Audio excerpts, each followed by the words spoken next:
How's it going, everyone? So we're here to check out the update this week. Sorry it's a day late, but I have been feeling really bad. I'm quite sick. I've got some crazy stomach bugs, so I've been just dying. Awful. But, yeah, so there's a few little things to kind of cover here in the beginning, kind of just knock them out of the way.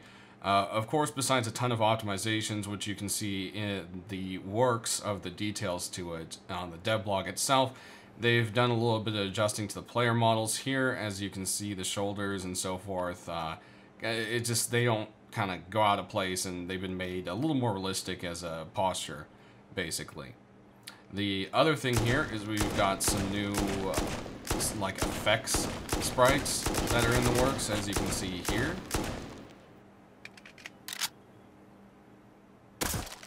And here.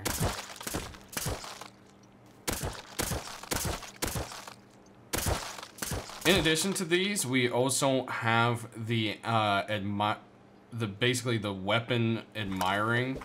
So when you're holding something in your hand, it's gonna go ahead and you can check it out like this. And this is kind of just like a thing that they asked last week, hey, are people interested in it? And a lot of people were, and that's just kind of this is basically something they're gonna be working on putting in, along with gestures and so forth.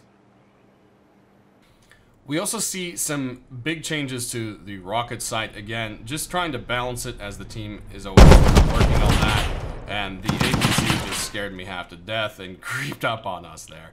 But, yeah, they feel like maybe the radiation is a bit too much, and they rather make it where it's easier to kind of get up in the sight. So some of the elevators have been converted over to stairwells instead, and so the building has seen a little bit of adjustments from that. There's a little bit easier ways around it, and they've set up more kind of like barricades like this and such, so that this turns into like a more of a PvP area. So they're not sure if they're going to revert the radiation completely yet, but they're thinking about it. They're trying to put a lot more ways up. You'll see some of the elevators are gone, like I've said. I think, is it this one is closed off completely. Yeah, this isn't even an elevator anymore. So yeah, there's some of these changes have been made. They just don't want people to camp it, because it's just been such a problem, and they want to try to make it a lot more fair if they can. So it's a good step in the progress, and I'm glad to see these changes happening. Alright, so now that we got that out of the way, we can move on to some of the changes this week. So the nail gun and the garage door have gotten some new sounds. The garage door is a lot softer than it used to be. Doesn't have such a brutal sound, but still has that neat garage door feel to it. The nail gun as well is a little more subtle, but it definitely sounds a lot more like a nail gun. And as you can see, the nails actually persist. So what they did change, however, is it's now considered a gun instead of a bow, as it was before. So its projectiles have been changed, and that means you can no longer raid with it. So I hope you all enjoyed that, but you had to know that wasn't going to stay. So no more wooden door raiding. It's gone. But yeah, you can pick them up, which is really cool. So they made them a little bigger as a projectile. I think they're now counted like a pistol bullet, so you can actually kind of see them, which is really neat. So that's actually a little bit of a buff to the nail gun. I feel like the damage is still a little bit too low on it, but, you know, all progression as it goes, right? Well, there's actually been a few items that were felt to be overpriced, and Helk went ahead and changed that. If you guys feel anything else is still overpriced, leave a comment to myself, leave a comment to the team on the dev blog or on their forums or something, and just let them know. Because, you know, some things are just overlooked when you got a lot of stuff going on. As you'll see, the large medkit is now a 75 scrap cost. The floor grate has been brought down to 75 as well. Miner's hat down to 20. The jail cells have been brought from 250 to 75, which is, oops, a very welcome change.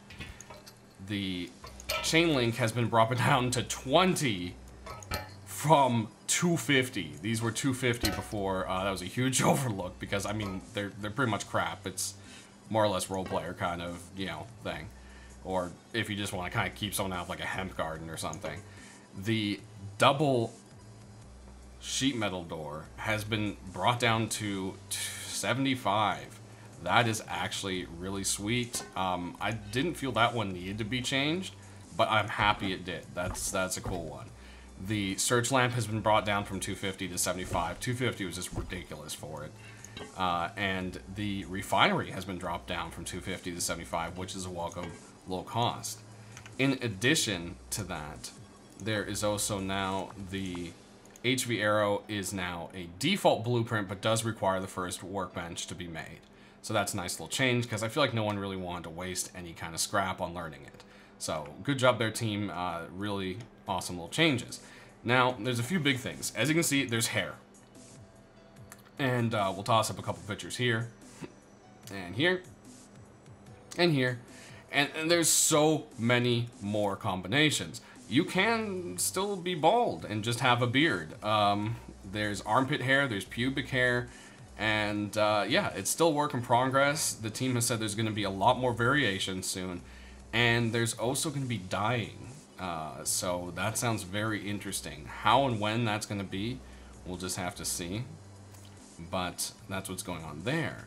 But a huge change to the progression system. You can now, once again, do random experimentation to research items. So you go ahead and you throw some scrap in here, and for 100 scrap, it'll generate a blueprint. This blueprint will not be a duplicate, so if you already learned it, it won't duplicate. But if you don't learn it, you can get duplicates. So this is kind of a way if you want to sit here and kind of make blueprints for a team, etc. kind of thing. And each bench has its own tier and cost. So, you know, it's 100, and then it goes up to 300, and then up to here it goes to 1,000, which is crazy expensive if you think about it. But hey, it's quite the gamble. A lot of people really enjoy the gamble, so it is something pretty neat. I mean, hey, 4 times right there. I mean, I feel that was a lot easier than trying to find one. So that's a cool thing. And yeah, the team has said, you know, Helk specifically said, they feel, yeah, it's come full circle. And, you know, that's, you know, some people might say, wow, you wasted a ton of time. But honestly, I agree with him. I feel like, yes, it came full circle, but it's so much better this time around with the blueprint component system the way it is now. And I think they've done a really good job, and I look forward to seeing, you know, the little tweaks and improvements that are still coming to it, which include all sorts of things, not just the benches and stuff, but how the world spawns loot. So, you know, that's a very cool thing.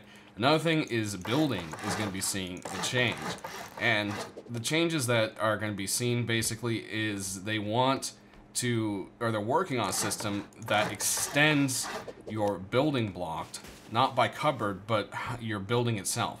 So your furthest piece out is going to be your kind of like bubble. And it's going to be, you know, from this piece, there's so many meters someone can't build from it. And as long as it's all connected. But to do that, there's lots of calculations that have to be done. And they want to make sure that that isn't a performance hit. So that's something they'll be doing there. They also want to add in proper half blocks, because, I mean, this isn't half a wall. You know, it's just a little wall. They want to try to add in half blocks, half walls, half pieces, possibly those stairs that line up with doors, different things like that, and just kind of improve along, give us more options to build, which they'll slowly be working on once they get this new system in. The other big thing is upkeep. They want to make it to where you can prevent decay by leaving resources in something, most likely the cupboard, and it will eat those resources up and maintain your base for you. Once that runs out, then your base will start to decay. The bigger your base is, the quicker it eats it. So it's kind of like, you know, if you're going to make this ginormous base, you better be ready to upkeep it. And that's their first iteration into it. I do hope, however, before they nerf building and base sizes, because right now, base size is pretty much the only thing that's going to protect you from offline raiding. It really is.